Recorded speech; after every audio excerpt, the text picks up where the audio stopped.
We can talk as if we haven't done it yet, Yeah. which we haven't. Yep. I mean, Be true to form.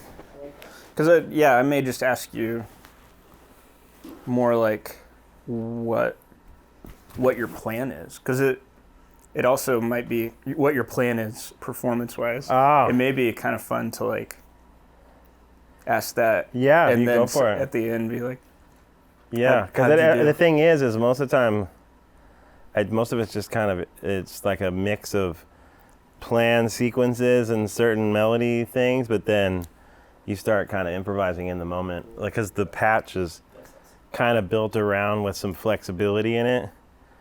Like enough flexibility where it could go terribly bad.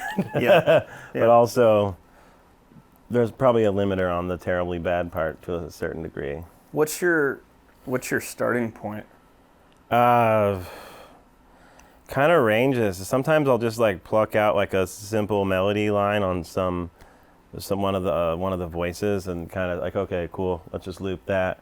Then kind of decide, okay, well, do I like this tempo? Do I like this kind of approach? And then it just kind of steamrolls from there.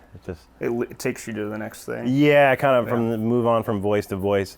It's like also with that setup, there's only, on the modular setup, there's only 4 inputs on the mixer, so you kind of have to limit yourself to what you can use and how you want to go about kind of playing the set. And the limitations are good. I did have a bigger case than that for a while. And it was great to have a lot of options, but it also took away from the concentration factor. Yeah. In terms of like when you kind of limit yourself, you're like, okay, kind of forces you to be a bit more creative within the limitations. Yeah, a little more focused on it. Yeah, like okay, if I only have this voice, what can I make this voice do that's going to be interesting, that'll kind of drive this piece or whatever you want to call it. Yeah. Yeah, it probably helps. It just moved the decisions forward too. It's a little more like, well, that happened. I mean, with modular music, it's a lot of the stuff is never like recreatable. Yep. So you can't be too precious about it. Yeah, you gotta kind of have to like, well, like this is that moment, and then you kind of have to react within that moment, because if a certain LFO hits something, or if there's some other trigger, because there's a lot of stuff that, like where the saxophone's triggering stuff, or another voice is triggering something else, then sometimes those moments won't happen exactly the same every time you do that. Even though, like the sequencer I do have on it, this thing called the Hermod, allows me to store sequences, whereas like the general approach with, I mean, most modular sequencers you can store, but it's not as easy as where you can like name it and like edit that sequence very quickly and easily. Yeah, yeah. I've thought a lot about recently, kind of like what, in my own attempts to make music, why, like the Coffee and Riffs, whatever, impromptu throwaway style of something, where it's like, this is the way I like to approach it, is this is a thing that's not worked out before. The tricks are worked out. Yeah. So like the way that I use the pedals, but the actual notes and the skeleton of it isn't worked out. And so that's exciting and engaging to me. But then whenever I try and go back and record that type of thing, it's like, because it is an impromptu or something, it's just not. Doesn't feel like is in the moment. Yeah. Doesn't feel as fresh, because then when it first did it, you're like, but sometimes, you know, when you record those things, those impromptu moments, that's why I generally tend to record everything I do now. So you can recall it? Yeah, and it's not to recall it, but also to kind of, like, to really check yourself. Oh, yeah. Yeah, because a lot of times you're in that moment, you're like, wow, it sounds so good, and then you listen back to it. Oh, not so good, man. I thought I was on beat. Yeah, you're like, oh, I thought this was cool. But you're like, nope, this was not cool. Yeah. Yeah, I mean, it's also, that comes from my like jazz background, because my jazz professors were always very adamant about having to record everything and kind of just even when you're practicing, just to like this good practice of to keep you honest. Yeah. Because a lot of times, you'll be playing, even when you're working on technique stuff and you're not recording those things. And if you are, like, you can go back and you're like, oh, well, there was a little flub there. There was this little thing there. You're kind of floating with the rhythm there that you weren't, that's not my tempo type of thing. Yeah. So, yeah, now I have a nice studio set up at my house. So I pretty much generally, as soon as I start playing, everything's recording all the time. Yeah. That's awesome. And it also I also try to finish stuff as well. Because like when you get in this electronic music world, I know that you can have it's very easy to have I'll come back to it. Let's work on this arrangement later. Where I try to have like a finished piece of music by the end of the day. If it's something I'm working on, or if there's an idea that I like, how can we make this a listenable piece of music towards the end, where it's not just this little 4-bar loop where you're like, oh, that sounds super good. Yeah. Okay. It's open-ended to the it's like, you're just like, okay. Yeah. So that I've been trying to get more in within the practice of that. But yeah, ongoing search, Yeah. I mean, the amount of music that I've done since, like versus like playing in punk bands in my teenage years to like what I'm doing now, I'm like, oh, okay. It's good range, good catalog. Yeah, right? It's been fun. Even though I was never very very good punk guitarist. I mean, that means that's a good punk guitarist then, right? Yeah, I guess that's so. An appropriate one. Okay, so for really quick, we'll just catch the intro, right? Because we just went into it. So, Coffee and Riffs, Warren Walker, back again. Yeah, always through. nice to be here. Nice to see your guys' beautiful new space too. Thanks, man. I'm really happy for you guys. It's nice to see the growth and evolution of the company. Thanks, man. Yeah, that's right. You've kind of been to each spot so far. Yeah, it's very. I mean, it's nice. We've all been on our little path, and we all find ourselves rejoining down the road, which is cool. It's really good. It's fortunate. Warren, I remember the last time we hung out, you were talking about, or you said something to the effect of like you were using. Sorry, I'm not trying to be I'm just trying to throw this prompt out there, but that all of the pedals and modular stuff doesn't matter if you don't understand your instrument. And that kind of stuck with me of like, it's because the starting point for you is what's coming out of you. And then it hits all of these other vectors, and then that's the sound. And it made me examine, like, how am I interfacing with effects? Like, am I trying to give it my best performance and then run the sounds through that, or am I just trying to create a trigger that's triggering all these effects? But I'm not giving it quality information to work with, which isn't bad nor good, but it did make me think, like, where am I starting when I start to play and I start to use effects and stuff?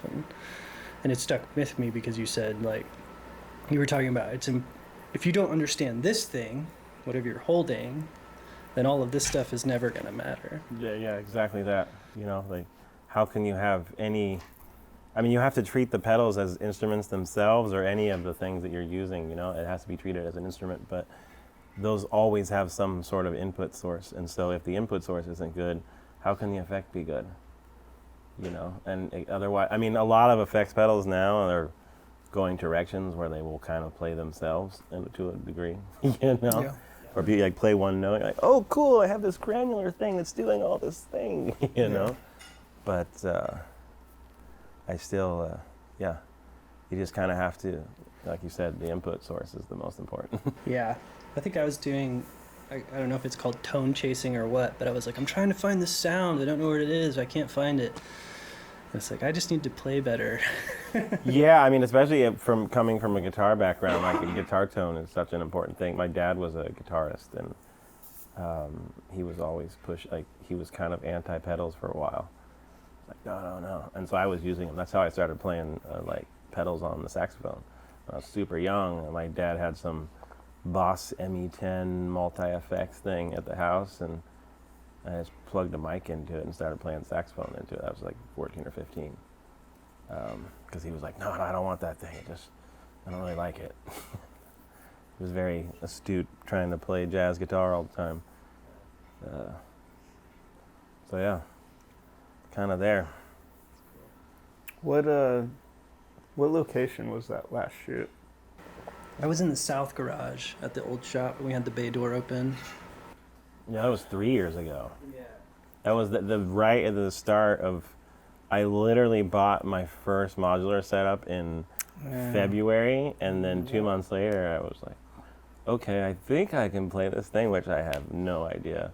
I had no idea what I was doing when I look back on that. I'm like, oh, okay. Because even now, I feel like I don't even understand what I'm doing half the time. You know, and because I do have a lot of friends making modular music that understand it on a level that I don't even comprehend. But that's what's kind of beautiful about the modular thing is no one has the same instrument. No one has the same way of patching. You know, there's certain techniques that people use and certain things that you'll hear, like certain sounds that a lot of people use, and voices, for instance, like the rings, clouds thing. You know, you'll hear that everywhere in a lot of modular music. But other than that, you know, it's your instrument, it's your signal path, which is pretty cool. It makes it like a very unique thing. Challenging, but unique, you know, and a lot of stuff to carry. Mm-hmm. Do you leave all of the spaghetti noodles plugged in? Yeah, like generally, I mean, there's a lot of patch points, like on my system. Like a lot of the right angle tendrils cables on my system are just like set patch points. You know, there's just like stuff in the mixers, like the sends for the effect stuff, you know, just general inputs on the mixer, stuff like that. But like modulation points, those are constantly changing and things. I only have one sequencer on there, or there's two, but there's one I'm not really using. So that's kind of just stays set where it is. And the more I'm performing with this stuff, the more I realize how important it is to have something that works, because, you know, you can go up on stage, you know, if you have an audience for it, it's great, where you can take risk and people are there for this textural thing. You know, they want to hear modular music, but generally that's not the case. You know, unless you it's a very, very particular audience that's going to sit down and 45 minutes or an hour of that stuff. Yeah. Or you just have to have, so I try to do something that's set and it kind of keeps it within range, you know, and still fun. Because I would love to just go sit up and make crazy stuff, but, you know, it's, unfortunately we do have to sell music once in a while, or at least have, like, to a certain degree of having an audience. That sounds terrible to put it that way, but you kind of have to think of your audience sometimes. Yeah. Especially because most of my stuff that I do, I'm still kind of in the jazz world. You know, even doing the modular stuff, I'm still playing jazz festivals and, you know, more experimental stuff, or at least experimental jazz festivals. But it allows for stuff like that to happen. But, you know. What's your approach right now? What are you gonna try and do? There was stuff that I just worked out these last couple of days, mostly in the hotel room last night. Mm-hmm. That I was like, okay, this sounds kind of cool. We'll see if it's cool. Sometimes it'll be cool, sometimes it's not. I'm still getting to know that Soma drum machine. It sounds great, and I was telling Seth earlier when we were setting up, I'm not really using that thing to its full potential, because it's really, it can play just that thing. Yeah. And it's it's great, but I'm still learning it. But I really, really love it, and it's nice that it's like very immediate sounding, and I can find sounds that I'm really happy with. But for all the drum machine nerds out there, they'll be like, "Come on, man, you can do better." Yeah, no. There's always somebody. The internet is a Yeah. wicked and vicious place. Yeah. Well, cool. Let's see what happens.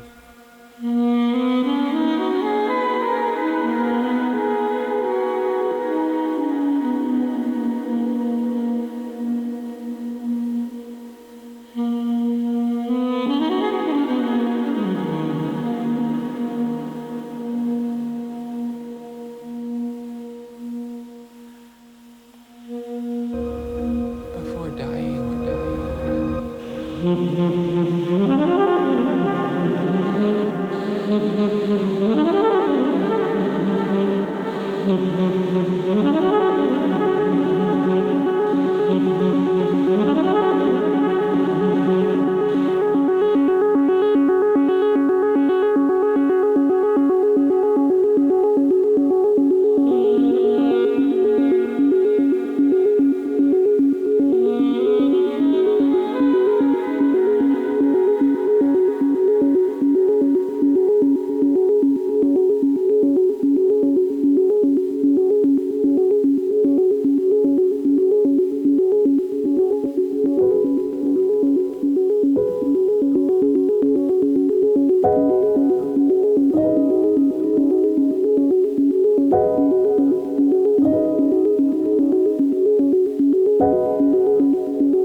just one night street.